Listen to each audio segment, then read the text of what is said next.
네, 챕터2의 피부과학 용접. 자, 피부과학 용접용 설비 이어서 나가도록 하겠습니다. 자, 피부과학 용접용 설비는요, 피부과학 용접 기기에 비해서 좀 중요도가 많이 떨어집니다. 그래서 어떤 것들이 있는지, 종류가 어떤 것들이 있는지만 짚고 넘어가시면 되겠습니다. 자, 용접 홀더는요, 자, 용접봉을 물고 용접 전류를 용접 케이블에서 용접봉에 전달하는 기구로, 자, 이런 식으로 생겼습니다. 이런 식으로. 자, A형이 있고 B형이 있는데 이거 읽고만 넘어가시고요. 보통 A만 사용되니까요. 자, A형으로 알고 있으면 되겠습니다. 이렇게 생겼습니다. 여기다가 용접봉을 물리는 거죠. 이렇게 용접봉을 이런 식으로 물립니다. 용접 홀더에다가. 그래서 전기 절연이 잘 되는 것이 되게 좋겠죠, 당연히. 그럼 용접 케이블은요, 용접기에 사용되는 전선에서 용접기를 연결하는 1차측 케이블. 자, 요거는 알고 계시면 좋겠습니다. 자, 1차측 케이블이라고 하는 것은, 자, 전원에서, 자, 용접기를 잇는 케이블이 1차측이고요. 용접기에서 그 작업 홀더 있죠, 홀더. 자, 홀더를 잇는 케이블은 2차측 케이블이 있겠습니다. 요거는 알아주시고요. 자, 용접 케이블 규격에는 자, 이런 것들이 있는데 이것도 읽고 넘어가시면 되겠습니다. 케이블 커넥터와 러그입니다. 자, 용접용 케이블을 접속하려고 할 때 접촉 불량으로 인한 발열이 발생하지 않도록 완전한 접속을 하기 위해 사용하는 기구로 이런 식으로 생겼습니다. 이런 식으로 케이블 러그. 자, 접지 클램프 같은 경우에는 자, 모자 용접기를 케이블 연결할 때 모자에 접속하는 것. 자, 이런 식으로 생겼죠. 이렇게 이런 식으로. 자, 형상을 보시고 넘어가겠습니다. 자, 퓨즈는요, 자, 용접기 1차측에는 용접기 근처에 퓨즈를 붙이면 안전 그 스위치를 설치해야 됩니다. 퓨즈의 용량을 구하는 공식. 자, 입력 전압분해. 자, 1차 입력이 되겠습니다. 퓨즈 용량을 구하라는 그 문제가 종종 나오는데요. 자, 1차 입력 40kV A에 그 용접기에서 퓨즈 용량 입력 전압이 200V라고 하면요, 200V 분의 40 이제 곱하기 1000을 해주면 4만이죠. 4만. 200분의 4만 하면 200A가 나오는 것을 알 수가 있습니다. 퓨즈 용량. 자, 용접 헬멧과 핸드실드입니다. 자, 용접 작업 시에는 이제 아크가 나오기 때문에 유해 강선인 자외선과 적외선이 나옵니다. 그래서 스펙터로 이렇게 눈을 보호하고 또 피부 아크 용접을 하게 되면 전광선 안염에 이제 되게 노출되게 되어 있는데요. 자, 그것을 방지하기 위해서 차광 유리가 된 용접 헬멧을 쓰게 되는데요. 여기 지금 나와 있는 것을 이제 전자적으로 이게 자동으로 이렇게 나오는 헬멧이 되겠어요. 좀 좋은 거죠. 보통은 이제 차광유리로 이 아크를 빛을 차단하는 거죠. 차광유리 밑에 나오는 아크에서 발생하는 적외선과 자외선을 차단하는 유리가 되겠고요. 빛의 차광유리에 따라서 번호를 붙이는데 요거는 좀 알고 계셔야 됩니다. 피부과크 용접이 굉장히 제일 중요하겠죠. 피부과크 용접 10에서 12입니다. 이 차광 번호가 높으면 높을수록 그 용접봉의 지름이 커지고요. 그리고 그만큼 더 세다는 뜻이 되겠습니다. 더 세니까 이제 차광 번호 센 것을 쓰겠죠. 납땜 작업은 2에 4, 가스 용접은 4에서 6, 탄소 아크 용접은 14가 되겠습니다. 피부 아크 용접에 대한 차광 번호는 꼭 알아두시기 바랍니다.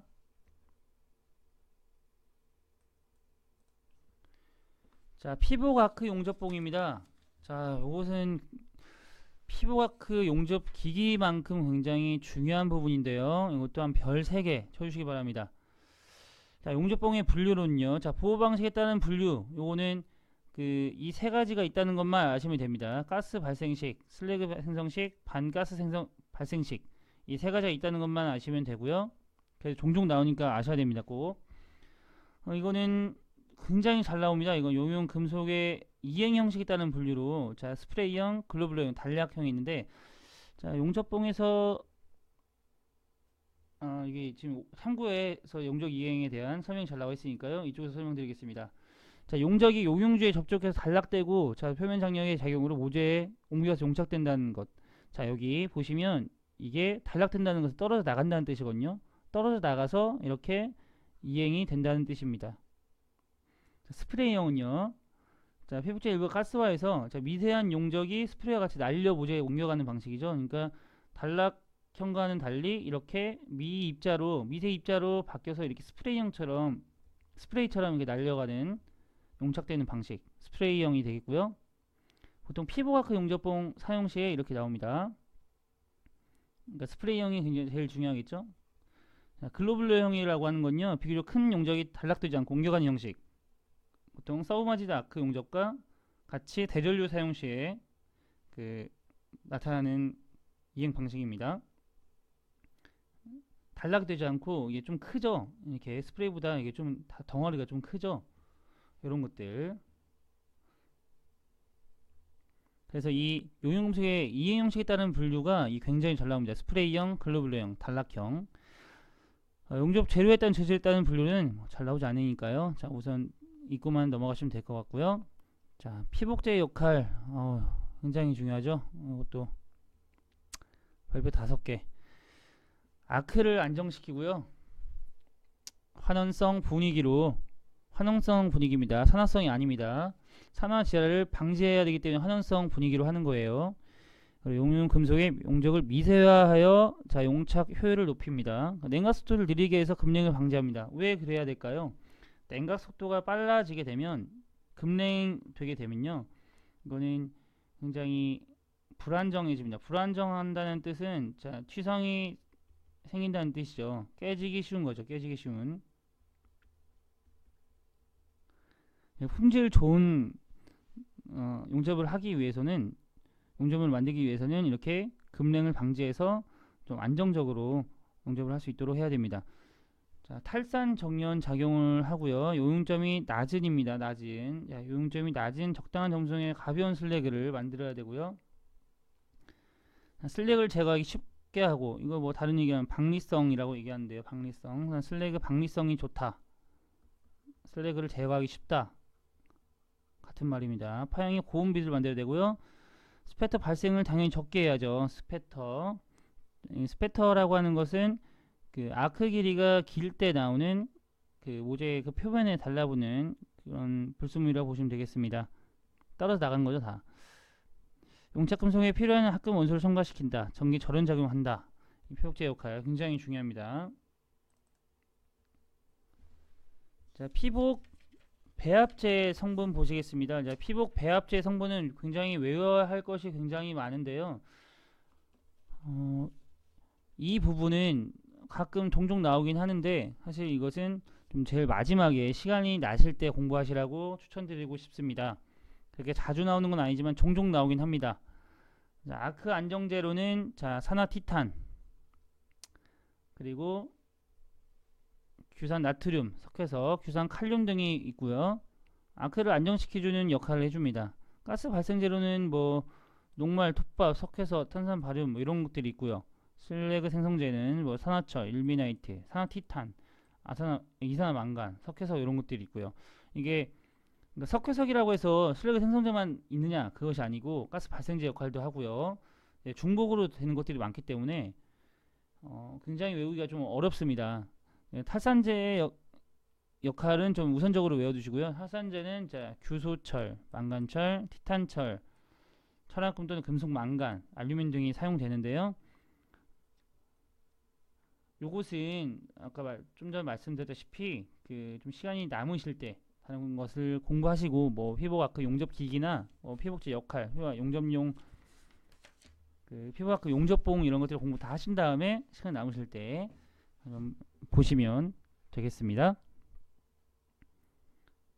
4번입니다. 자, 피복아크 용접봉 표시 용접봉 규격이 있는데요. 자, 만약에 24316이라 하면 2라고 하는 것은 전기 용접봉, 자, 일렉트로닉을 얘기하고요. 전기 용접봉. 그리고 43은 용장 금속의 최저 인장 강도입니다. 문제로는 보통 최고라고 나와서 이렇게 나오는 경우가 있는데 사실 최고라는 것은 용접에서 볼 때 거의 없습니다. 그러니까 틀린 지문을 보시고 최저라고 보시면 되겠습니다. 최저 인장 강도. 단위도 체크하시기 바랍니다. 킬로그램 중 퍼 제곱센티미터이고요. 16은 피복제의 계통 표시입니다. 저 속에 뭐 01, 03, 뭐 11, 13, 16 뭐 이런 것들이 있죠. 여기서 16은 저수속의 피복 아크 용접봉을 뜻합니다. 참고도 한번 읽어보시고요. 자, 피복 아크 용접봉 종류 및 특성입니다. 자, 24301, 자, 일미나이트계고요. 특징을 보시기보다는 자, 이 24301이 일미나이트계 용접봉을 뜻하는구나 라고만 알고 계시면 되겠습니다. 자, 24303은 자, 라임 티타니아이고요. 24301 같은 경우에는 이 설비 보전 기능사라는 게 있어요. 설비 보전 기능사는 자, 공유압과 자, 용접 작업형으로 쓰여 보는데 이때는 일미나이트계 용접봉을 사용을 합니다. 설비 보전 기능사에서는요. 가스 기능사에서도 이제 일미나이트계를 사용하는 경우가 있고요. 자, 고셀루로스계는 자, 24311, 고사사 티탄계는 24313, 그리고 피부과학 용접봉 가장 많이 사용하는 저수소계 24316이 되겠습니다. 이 저수소계가 피부과학 용접봉으로 그 용접기능사 실기시험에서 작업형 실기에서 쓰이는 용접봉이 되겠습니다. 24324는 철분 산화 티탄계를 뜻하고요. 철분 그 저수소계는 24326을 뜻합니다. 철분 상화철계는 이게 좀 오타가 있네요. 자, 산화철계입니다. 산화철 24327인데 여기까지만 아셔도 충분합니다. 여기까지만 아셔도 충분하니까요. 이 네 가지는 다섯 가지죠. 다섯 가지는 꼭 알아두시기 바랍니다. 이 특징은 안 보셔도 되고요. 일미나이트계가 24301이다. 24303은 라임 티타니아계다. 이렇게만 구분하실 수 있으면 되겠습니다. 자, 피부과학 용접 기법입니다. 자, 우선 이렇게 제가 그 그림으로만 이렇게 그렸었는데 여기 정확한 그림이 나와 있습니다. 자, 모재 여기 관련 용어가 나와 있는데요. 이거 모재라고 하고요. 녹이는 것을 얘기하죠. 자, 이것이 피복제이고요. 이게 용접봉입니다. 용접봉. 자, 용접봉에 자, 피복제를 입힌 거예요. 피복제. 아까 피복제의 역할로는 뭐 아크를 안정시키다든지 산화를 방지하든지 여러 가지 역할이 있었죠. 피복제고요. 그 안에 있는 것을 이제 심선이라고 합니다. 심선. 아크 분위기고요. 용융지라고 하는 것은 아크열에 의해서 용된 모재 부분이 오목하게 들어간 부분 용융지라고 합니다. 용착이라고 하는 용접봉이 녹아서 용융지에 들어간 것을 뜻해요. 그 들어간 금속을 용착 금속이라고 합니다. 그리고 이 들어간 깊이를 용입이라고 하고요. 모재가 녹은 깊이. 그리고 용락이라고 하는 것은 모재가 녹아서 샘물이 떨어져서 여기 떨어져라고 보시면 되고요. 흘러내려서 구멍이 나는 것을 용락이라고 합니다. 용락. 그리고 슬래그라고 하는 것은 그 용접대 용융 금속 표면에 뜨는 산화한 금속 가스나 비금속 물질의 그 총칭을 얘기합니다. 용접봉 각도 같은 경우에는 용접봉 모재와 이루는 각도, 진행각과 작업각이 있겠고요. 자, 이런 것들. 자, 이것을 돌렸을 때 이렇게 직각이죠. 그리고 여기는 진행 각도가 되겠습니다. 보통 75도에서 85도를 합니다.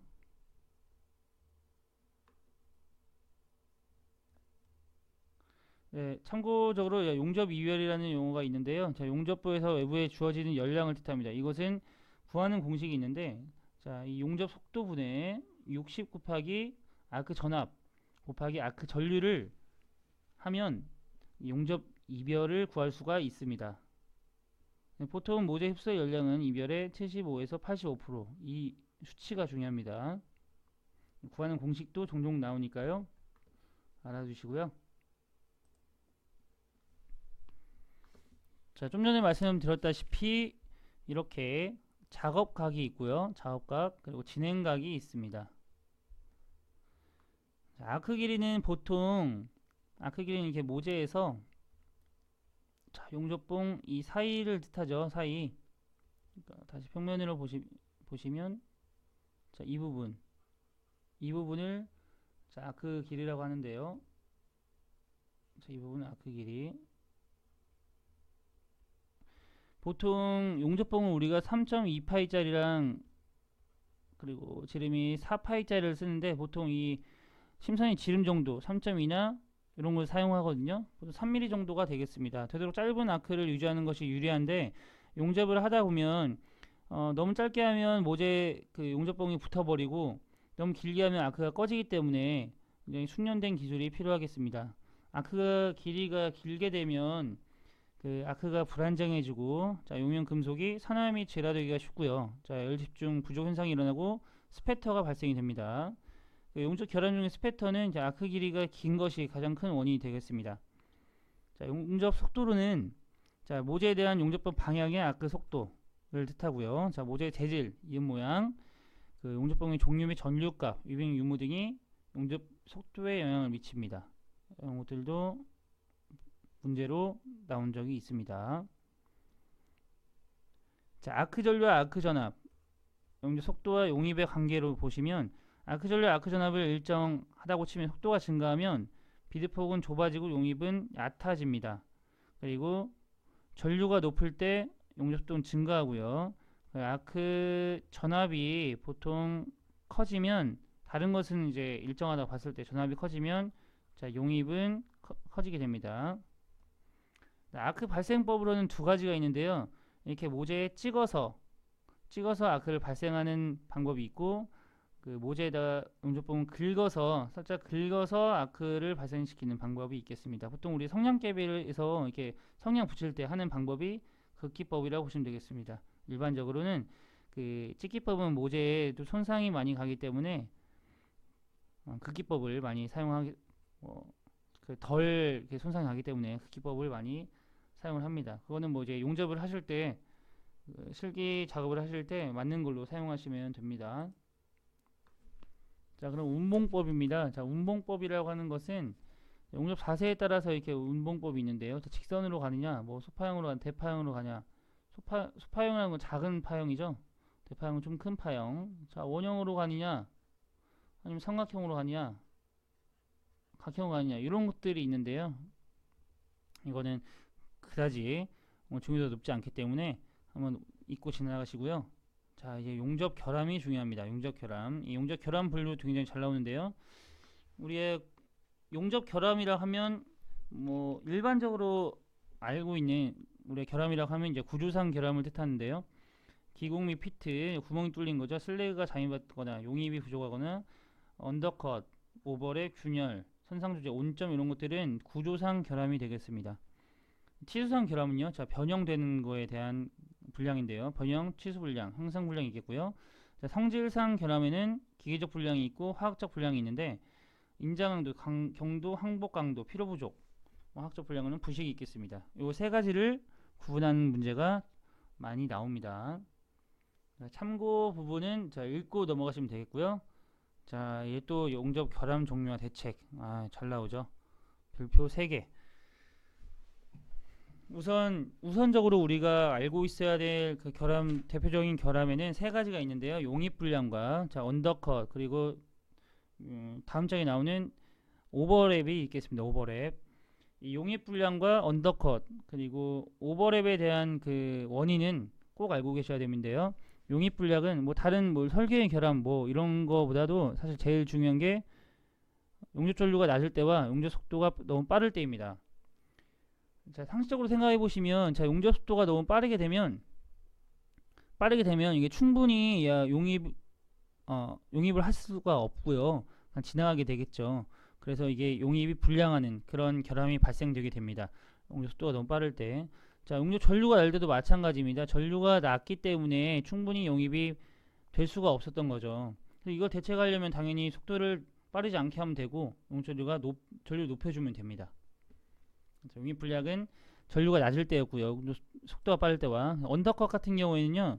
이게 용입이 충분하게 된 게 아니라 밑으로는 충분하게 됐지만 여기 지금 사이드에 이게 좀 튀었다고 하죠. 이것은 전류가 너무 높을 때입니다. 전류가 너무 높을 때 반대로요. 용입 불량과 반대로 전류가 너무 높을 때, 아크가 너무 길 때 이런 원인에 의해서 언더컷이 발생을 하고요. 자, 오버랩은 자 언더컷과 반대로 여기 지금 과하게 더 그 용입이 된 거죠. 과하게 지금 비드가 쌓인 겁니다.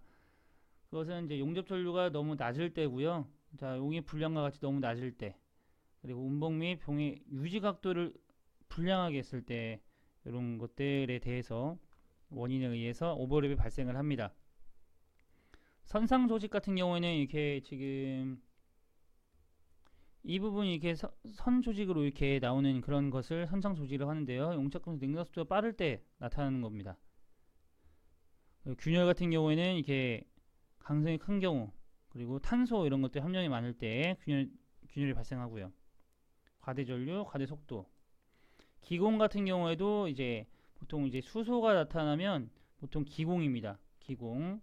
그리고 급속한 응고, 아크 길이, 속도 이런 것들 굉장히 좀 겹치는 중복되는 부분들이 있기 때문에요. 좀 읽어보시고 적당하게 알아두시면 되겠고요. 근데 스페터는 특히 아크가 너무 길 때입니다. 그래서 말씀드린 대로 용입불량과 언더컷, 오버랩 이 세 가지는 꼭 알고 계셔야 되고요. 종종 뭐 균열이나 기공 뭐 이런 것들 나오는데 빈도는 자 오버랩과 용입불량, 언더컷이 가장 높습니다. 그리고 이 세 가지는 알고 넘어가시기 바랍니다. 자, 그럼 개념 잡기 문제 풀어보도록 하겠습니다. 교류아크 용접기의 종류에 속하지 않는 것. 뭐가 있었죠? 교류아크 용접기는요. 우선 철심을 이동해서 전류를 조정해주는 가동철심형, 그리고 1차 코일과 2차 코일의 위치를 변경시켜서 전류를 이제 미세하게 조정해주는 가동 코일형, 그리고 코일의 감긴수를 이용해서 이제 전류를 이제 조정해주는 탭 전환형, 그리고 원격 조정이 가능하고 가변 저항을 이용해서 전류를 조정해주는 자 가포와 리에터형이 있겠습니다. 그래서 답은 3번이 되겠고요. 자, 아크 쏠림은 자 직류 아크 용접에서만 나오는 거죠. 아크가 한쪽으로 쏠리는 현상을 말하는데 아크 쏠림 방지법이 아닌 것. 자, 접지점을 용접부에서 멀리 해야 되고요. 아크기를 짧게 해야죠. 그리고 후진법, 후퇴 용접법으로 용접해야 됩니다. 가용접을 한 후에 중진법으로 용접한다. 이거 후진법이죠. 답은 4번이 되겠습니다. 다른 것들도 꼭 내가 알고 있는지 자 확인할 겸 읽어보시고 넘어가시기 바랍니다. 자, 전기용접법 24301은 어느 개인가? 보기를 다 써볼까요? 자, 저수속에는 자 24316이 되겠고요. 자, 고산화뜻한 게 뭐였죠? 24313이 되겠습니다. 1mm 나이트기가 24301이고요. 자, 라임 티타닉이 자 24303이었습니다. 답은 24301이라고 했으므로 3번이 되겠네요. 자, 피복 아크 용접 시에 자, 아크열에 의해서 용접봉과 모재에 녹아서 용착금속이 만들어지는데 이때 모재가 높은 깊이를 무엇이라는가? 모재가 높은 깊이. 자, 용융지라고 하는 것은 자, 이 부분이죠. 용접할 때 아크열에 의해서 용융된 모재 부분이 오목하게 들어간 곳, 용융지가 되겠고요. 이 슬래그 같은 경우는 용접 때 금속 표면에 뜨는 산화한 금속 가스 이렇게 덮는 거죠. 이 덮는 거. 나중에 이제 깨야 되는 겁니다. 이게 산화한 금속가스나 비금속 물질 총칭을 슬래그를 하는데 이거 나중에 깨는 부분. 그리고 용적이라고 하는 것은 용접봉 끝에서 녹아서 모재에 떨어지는 금속방울을 용적이라고 합니다. 그래서 용적 이행 방식에는 떨어져 나가는 거 단략형이 있었고요. 이행 방식. 그리고 자, 스프레이처럼 이렇게 좀 나가는 거, 미세하게 나가는 분사되는 것 같은 스프레이형이 있었고요. 단락되는 것은 아니지만 좀 대전류 시 이용되는 자 글로 분류형, 서머지드와 같은 대전류 그 용접 시에 나오는 용적 이행 방식 글로 분류형이 있겠습니다. 이 용입은 모재가 놓은 깊이를 뜻하죠. 답은 자 2번이 되겠습니다.